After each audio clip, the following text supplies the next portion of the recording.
భీమ్గల్ మండలం ముచ్కూరు గ్రామానికి చెందిన శనిగరం వర్షిత్ రెడ్డి యూపీఎస్సీ సివిల్స్ ఫలితాల్లో ఆల్ ఇండియా 259వ ర్యాంక్ సాధించారు. పట్టుదలతో కష్టపడి ఉన్నత లక్ష్యాన్ని చేరుకున్న వర్షిత్ రెడ్డిని గ్రామస్తులు యువత అభినందించారు. జిల్లాకి గర్వకారణంగా నిలిచారన్నారు. మార్చి తొలి వారంలోనే ఎండలు బెబ్బెలెత్తిస్తున్నాయి. ఇవాళ ఖమ్మం, మహబూబాబాద్, కొత్తగూడెం, ములుగు, మంచిర్యాల, ఆదిలాబాద్, జగిత్యాల జిల్లాలో 40 నుంచి 41 డిగ్రీల ఉష్ణోగ్రత రికార్డైనట్లు వాతావరణ నిపుణులు వెల్లడించారు. మార్చి 16 తర్వాత అకాల వర్షాలు కురుస్తాయని చెప్పారు.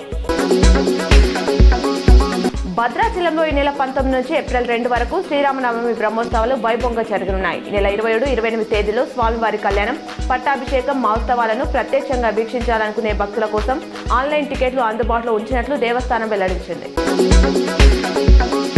ఉమ్మడి జిల్లా అభివృద్ధిలో రాజీ పడదని ప్రభుత్వ సలహాదారు మహమ్మద్ అలీ షబీర్ అధికారులకు సూచించారు. శుక్రవారం ఆయన మాట్లాడుతూ ఉమ్మడి నిజామాబాద్ జిల్లాలో పెండింగ్ లో ఉన్న తాగునీటి ప్రాజెక్టులు, రోడ్ల నిర్మాణాలు, మౌలిక సదుపాయాల పనులను 99 రోజుల్లో యుద్ధ ప్రతిపాదికన పూర్తి చేయాలన్నారు.